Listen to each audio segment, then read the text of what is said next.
Whether on the go or at the table, get lost in a conversation about everything coffee with your host, Eric Ortiz. Hi, and welcome to Everything Coffee, a podcast that brings in different people weekly from all walks of life to talk about everything coffee. And today I am joined by Juan Welchez, a third-generation coffee farmer from Honduras that boasts over 70 years of knowledge invested through his family line. Juan, after graduating and going to Europe to work on his master's in sensory, returned back home only to fall in love with someone at someone else's wedding, mind you, and soon found himself walking down the aisle. Returning to his family home and to his farm, Juan has continued to work to maintain the high level of quality that has been a staple for the Welch's farm, with over 220 acres, a cafe, a small importer in themselves, and even a coffee tour. During the pandemic, just as the rest of the world, it forced more time in the home for Juan. The strict curfews being enforced, likewise here, with some encouragement from his wife, or maybe a lot. Juan developed an Instagram persona called The Cupping Farmer. The account set up to focus on coffee education, knowledge dispensary, and community. You can visit Juan online at thecuppingfarmer.com and on IG, The Cupping Farmer. Ladies and gentlemen, Mr. Juan Welchez. Juan, how are you? Eric, how are you? Thank you very much for having me here. Oh, it's my pleasure. I'm a big fan. I think you are awesome. I think you are awesome. Who can say I went to someone else's wedding and found my wife there? Right? Congratulations. That's your love story right there. There it is. That's type of love story. Like you've been catfished. That's all the show's about now. No. I'm just. It can get more Hollywood than that. Right? It can't. It's fascinating. You before the show starts, I always ask my guests to give me some background information about who they are, and I already do my research. But then, Juan sent me a link and said this is the best way to kind of do it, and it's like a background history on Juan, just like the brief history of time. So part of that is Juan's like, oh, and this is the first picture I ever took with my wife. At the point she was just a bridesmaid, and that was the first time I met her. I'm like, oh my gosh, congratulations! Yeah, we met at the altar. Very awesome. Very awesome. So then, go ahead. I was here. No, I'm just saying. And then I came back to Honduras. And then we're going to get to that. Yes, absolutely. Juan, you are a third generation coffee farmer from Honduras, and a lineage that came as far as you're just your grandpa, correct? My grandpa, yes, correct. My grandpa. So tell me a little bit about your background and just like the briefest history of time, because I know if we go into detail, we'll never get past just that part of it. But tell me how it all started with the Welch's farm. So yeah, just on a nutshell kind of thing. So my grandfather, he was a teacher, right? He was a just regular middle school teacher. But he had the greatest passion for agronomy that I can ever think of. Since I was born, he already had this farm. But back in the day, my grandfather used to say that he woke up at 4 a.m., went to the fields, and back then he was a tobacco farmer. Actually, sure. This is back in the 50s. No, not 50s. This is back in the 40s and 30s, right? Mm-hmm. So he woke up 4 a.m., went to the fields, worked, came back at 6:30, something like that, took a shower, went to school, gave classes, went back to the fields after classes, right? So my grandpa, Raul, that was his name, and we called him Papaul. That was his nickname for his grandfather. So Papaul, he just loved agriculture. He just loved everything about nature and about plants and animals, right? So one time going to San Pedro Sula, which is one of the largest city closer to our hometown here in Copan Ruinas, he saw that there was a plot of land in the middle of more or less a forest that was being sold, and that was one of the highest parts between where we live and another town. So it was good altitude. And he knew that coffee required good altitude. That's why we don't have our farm in Copan Ruinas. It's 30 kilometers away, right? Mm-hmm. So that that is already 1950 something, 1956, if I'm not wrong. So 1956, he bought the first plot of land, and he started growing coffee. And then slowly but surely, he started to buy a little bit more coffee of the neighboring farms, or land, so to say. And then back in 1990, 1990 is the year I was born. 1990, my dad came into the picture with my uncle. They returned to Copan because they had been studying and living in our capital city of Tegucigalpa. Just as a side note, my family also is very well involved in tourism, hence the coffee tour, right? Yeah. But we're going to get to that as well. So they came back to help my grandfather, right? And I think my mom said I was like 21 days old when we came back to my hometown. So we came back, and in 1998, my dad and my uncle, being already quite involved in the company, decided to start roasting coffee, because as coffee, probably most of you already know, right? But coffee is the second largest commodity in the world. That means right after petroleum, coffee is the one thing being sold the most in the world.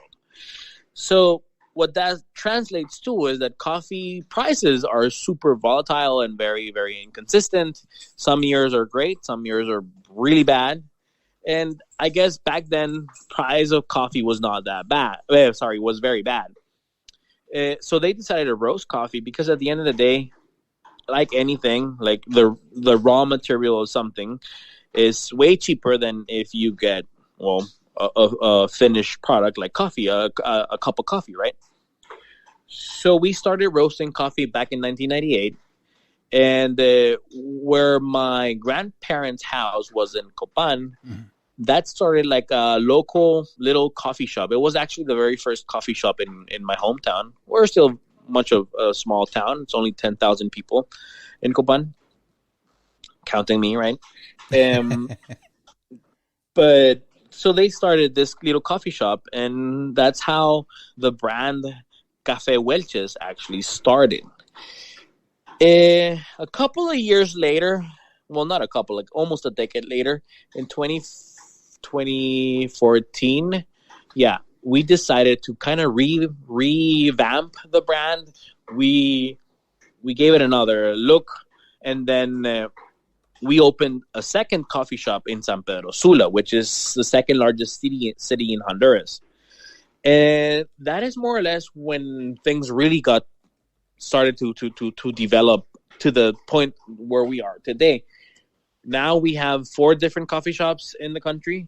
We are basically in almost every supermarket in northern western Honduras, central Honduras. So let's say 75% of Honduras already has the access to buy our coffee, at least, right? Sure. And then in 2013, I graduated from college from agricultural engineering here in Honduras.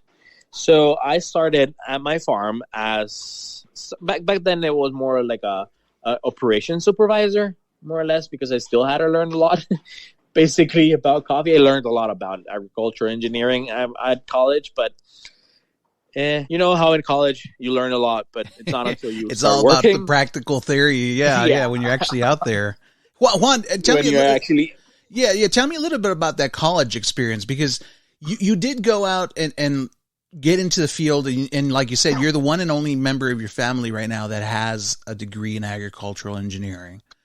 And Correct. And you besides just obviously the farming agricultural sense, even the profile you sent me, it's a vast bit of knowledge, just not in just one area specifically. But how much has that evolved for you in terms of being a farmer? Is this an everyday thing where you're learning something new, or is there some things that are just like it's habit, it's just routine, or is environmentally things changing so much that you need to kind of keep up, otherwise it's going to pass you? Well, in coffee, you just have to keep up with stuff, especially like you said, because of climate change and because of how things are changing, how the market itself is changing. Because again, coffee it's a commodity, right? So in order to survive, we have to adapt in by that I mean because we are a mid-sized farm in Honduras. We're mid-sized, big, like more on the big side kind of farm, Sure. but still, it's thousands and thousands and thousands of people that are growing coffee, right? And unless you are one of those super big corporates which handle billions of coffee pounds a year, where they can lower their costs and just make a little bit of profit, but that little margin, that 1-2% that they can do, if they're selling billions of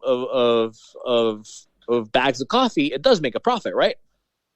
But for farmers and for us here in Honduras, you have to adapt in order to kind of step out of that stock exchange market and try to, because like right now, I don't know if you know, but in the past 2-3 months, the price just dropped like 45-30% completely. It just came down. But then again, our farming costs are 2 times higher than last year when we had $230 a bag. Now it's at $159, right? So it's a very big decline in price, but our costs are super high. So in order to step out of that C market, which is called this stock exchange market for coffee, is called the C market. You have to adapt. You have to adapt by trying to make starting from having as much knowledge as you can in specialty industry. That means knowing how to dry your coffee correctly. And since science is a never-ending, evolving thing, so is coffee science. So I am trying to learn every single day how to ferment my coffee more, how to control those fermentations, how to apply new strains of yeast or fungi in order to have better fermentations, how to dry better, how to use technology and start to incorporate. So Honduras, even if it's a third world country, right, we still have, or at least I do, because I am very, very lucky, and I'm one of the very, very few farmers that might have been able to have a degree and a master's degree and the ability to order stuff through Amazon, so to say. So I'm starting to bring gadgets and implement technology into farming so that it can be more precise and it just can be a bit more sciencey, which at the end will translate into quality, and quality translates into a better price. And Juan, when you're in the field per se, and you're obviously not the only farmer in Honduras, you're one of the largest. It's 102,000 families. that is give or take. This was a staple item back in the day where people got into the business, and this was how you brought, I would say, food to the table, in terms of everyone. How much of community is there in Honduras when working together with other farmers? Is this something that you're bridging a gap, or is this something that over time it's starting to melt a little bit and people are more forthcoming, or has this always just been one of those like you're on your own kind of deal? I think in Honduras it's still, and coffee in general, I'd say it's very difficult. It's very you're on your own kind of thing, because but I've started, so one of like my personal motto and my personal slogan, or I don't know whatever you want to call it, right? My personal motto is coffee should be more of a community and less of a commodity, right? And I really, really, really try to live through that like philosophy, and it's impressive because it at the same time, coffee, it's like more or less you're on your own, but then you do have a lot of people that are trying to do a lot for the community of coffee. One of the ways I figured out, and I did it just because I thought, hey, this is good coffee. Why shouldn't I say this is good coffee? It's not my brand or anything, but it's great coffee. I've been trying to taste coffees from Honduras as I've been trying to taste coffees from the world, right? And not just, I think it was 2 days ago, I did a couple of videos on this great coffee from Marcala, which is a region here in Honduras, and I tagged them, right? Because, hey, they have great coffee. Sure. And their first response was like, hey, we are really, really, really, really thankful for you posting that. I mean, nobody does that for you, especially if you already have your own brand of coffee, and especially if you already have a finca. You never promote, like, people tend to never promote other fincas. But and my answer to that is like, hey, cupping farmer, like this persona I built, and yet you were right, thanks to my wife, thanks to her publishing career and her push, because I was doing almost nothing. It's like, hey, cupping farmers, it's not just promoting my coffee. It's like, it's promoting Honduras. It's promoting coffee. It's promoting coffee farmers from Rwanda and Nicaragua and Honduras and Venezuela. You know, it's just farmers and pickers and farm workers tend to be the very last known people in this very vast world of coffee. So I intend to be like, I try at least to be a voice for those thousands and thousands of, just in Honduras. Like I said, like our Honduran Institute said that we're around 102,000 families, right? Wow. And sadly, most of them, since we are a third world country, tend to be on the poverty side of life, and also do not have access to a lot of like just coffee science knowledge, and they don't have the chance. Actually, they've never had the opportunity to be blessed to go to college, to have a master's degree, to even speak English, you know.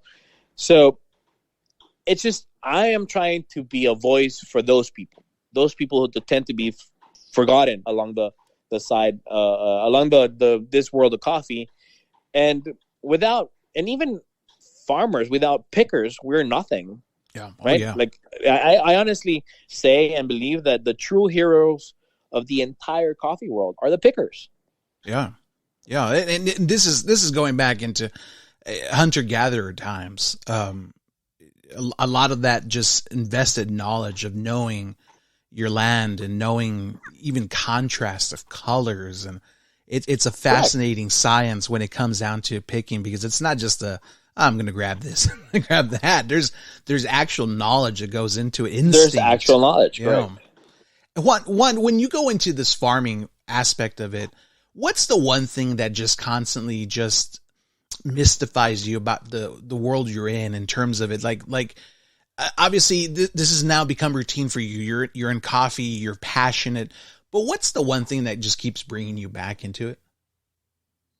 You know, even though it is a routine to a certain degree, but so when I started, and to be honest, when I started working here at my farm and everything, it was more of a routine. It was more of I like agronomy, and so I'm going to be studying agronomy. I'll be doing agronomy stuff. But once you start to explore the coffee world, you see that it's a very never-ending kind of world. I mean, you can go through many channels and through many places and through many type of people in coffee. And when I started this blog or this persona, this social media persona, the cupping farmer, I actually discovered that because I was living in my own little Copan bubble and coffee farming bubble, right? Yeah. And then I opened up to the world, and the world opened up to me. And it's fascinating how there are, even though, again, coming again to the commodity part, sure, even though coffee is a large commodity, there are people like you and me trying to just make a very small little difference and trying to connect people through coffee in a good way, right? Absolutely. And I've come to known people, and I call them my cyber friends. I've come to have cyber friends in Germany, in Chile, in the US, in Australia, in Portugal, just because, hey, we share the same passion for coffee.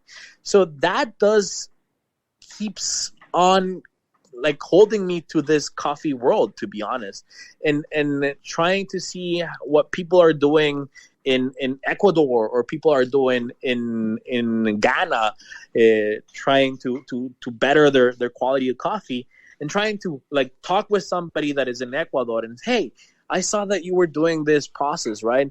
How could I apply that? And sometimes you'll get a response, but sometimes there's people like you and me that will be completely open and say, hey, you know what? Yes, this is what you need to do, or this is how I do it. Try it out. So this community I have found in coffee now, it's something that does like keeps me hooked to the coffee world.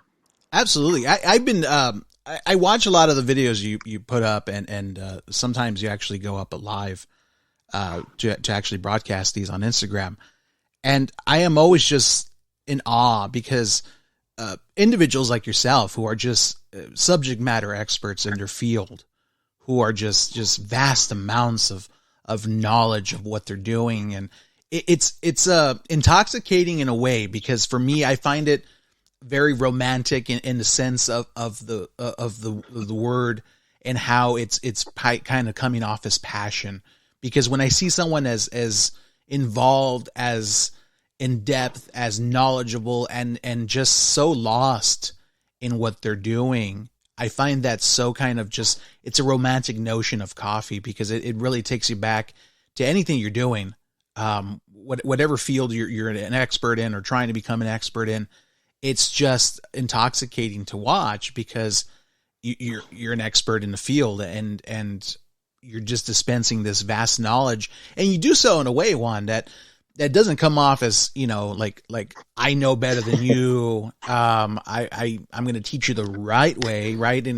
But in all reality, you're doing it in such a form that comes off to the masses, that is very easy to understand, to grasp. It doesn't belittle anyone. I just find I find that so good, because, like you said, you're building up this community, your cyber friends, and trying to dispense this knowledge of what you've built, and then also on top of that, learn and take from what they have to offer. Correct. And expand your own library, you might say, to maybe utilize that in your own farm. Definitely, and I mean, again, coffee's already too much of a very self-absorbed and just very, it's mine, and I don't want to give the recipe kind of thing. Sure. If when it comes to commodity, right? But there's so much to learn from people, and people tend to be good. Like actual people are good, right? And I honestly believe that, and therefore, hey, I have so much to learn from everyone. But the little that I know, because I still consider that I don't know as much as I would love to about coffee, but the little that I know, I want to share it, and I want to see if it works for you, and if it doesn't, hey, let me know what didn't work, and let's try to figure it out together, right? Because again, humanity has to go back to community, like you said. Like we come from collectors and a community, and even though we are very, very connected nowadays, sometimes people tend to be very disconnected. Oh, yeah. With one another. So just trying to get back into that community sense of world. And what better if it's involving coffee, right? Because, hey, it's the number one drink in the world. It sure is. Every single day. Juan, when you're doing your IG persona and the Cupping Farmer, what is it you're focusing on when you're kind of demonstrating or even taking on coffees and talking about a lot of what you actually learned is the sensory part of it? How do you dispense that? How do you kind of get that down to maybe not layman's terms, because you are very science oriented and very descriptive when you're getting into it, but how do you kind of break this down for the masses? Half of it is thanks to my wife. She's like, hey, you're sounding too nerdy. Step it down a little bit. She's the one helping me. She's the one behind cameras, right? So she's helping me. She's like, hey, I do not understand whenever you're talking too sciencey. So just step it a little bit, just a little notch less, please. I love Make sure that people understand it. So, to be honest, she's the mastermind. She's the mastermind. It's like Juan, you sound like a nerd. You got to slow it down. Buddy. Yeah, exactly. Exactly. And she has because I can nerd out about things I love, and especially about coffee a lot. and she'll be like, "Hey, take it down a little bit. Don't go too sciencey." So I've learned from her that sometimes trying to be as simple as possible is the best way to go. But in all honesty, we have to thank my wife for that. well, yes. Not only did you find her that day, but she is the mastermind behind your social media part of it. That is fantastic. Juan, is there anything in coffee that turns you off in terms of the world, or the kind of just what you've experienced as a farmer? I mean, obviously the market volatility, maybe not the cooperativeness that you get from a lot of people. I would assume, I'm not in the coffee world in that depth, but I would assume that there's aspects of it that's very cutthroat. Yes, definitely. What really just makes you just not feel so good about it? So the commodity part of it, one of the very first videos of mine that picked up a little bit of track and then it kind of went, I wouldn't say viral, but it did picked up like 30,000 views, right? Mm-hmm. It was this. So there was this thing that happened in Italy. I know the guy more or less personally. I've met the guy, right? He lives in Florence, and he has a coffee shop there, a specialty coffee shop there. And a client came, ordered an espresso, and he gave him the espresso, and it said, "Okay, it's €2, right?" Yeah. And so this customer, all of a sudden, decided that €2 was a ridiculous amount of money to pay for coffee. So he brought in the police.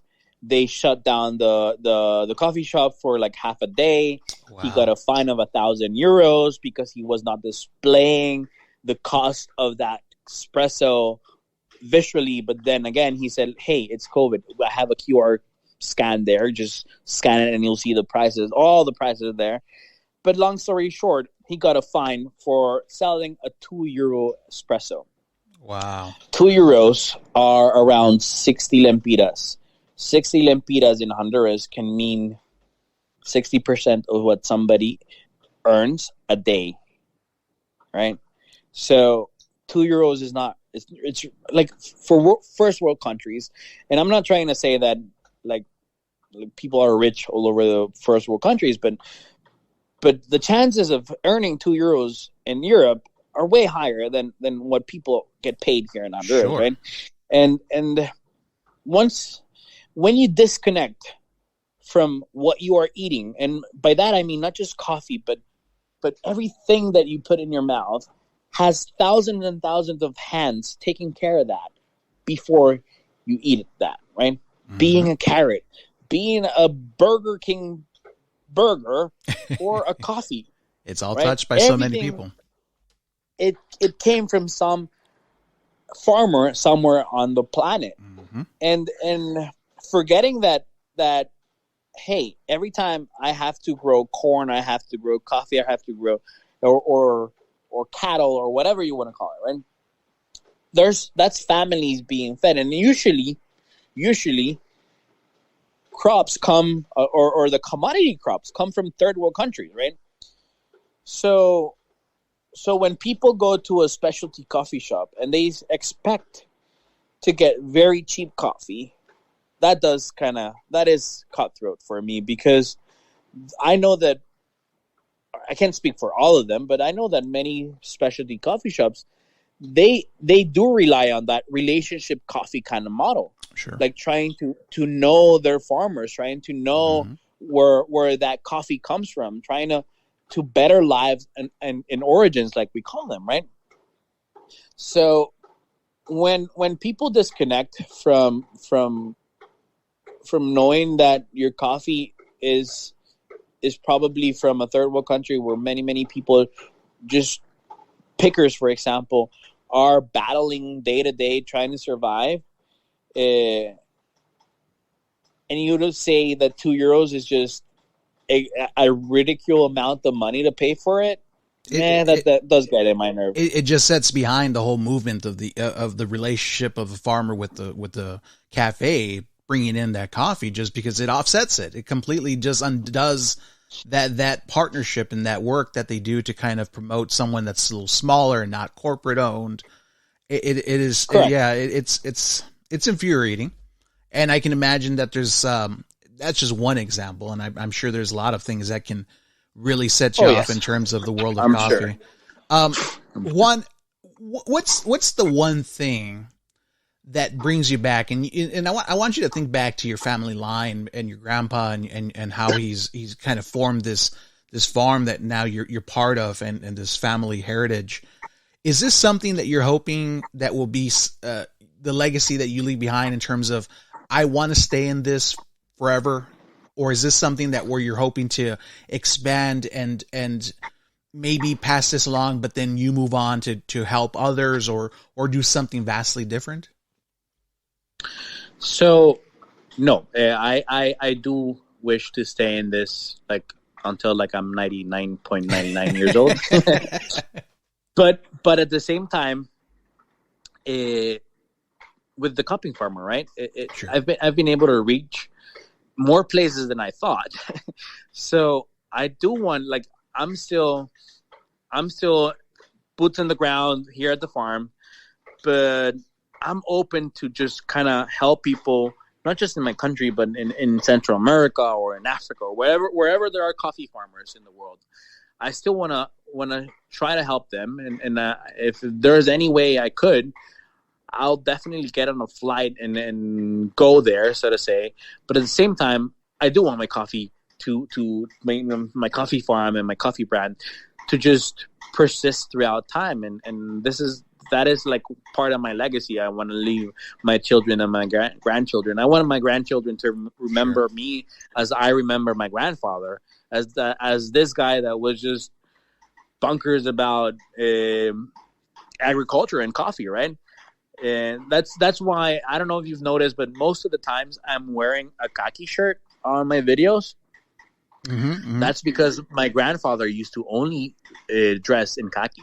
So that's something like tradition, like you said, right? Yeah. I want to keep on that tradition. I want to keep on that legacy of my grandfather, and I hope that sometime I can be that for my grandchildren. That is lovely. I love that. I absolutely love that. I never thought just small little things like that are just throwbacks to your heritage, your lineage, taking back to respect the elders.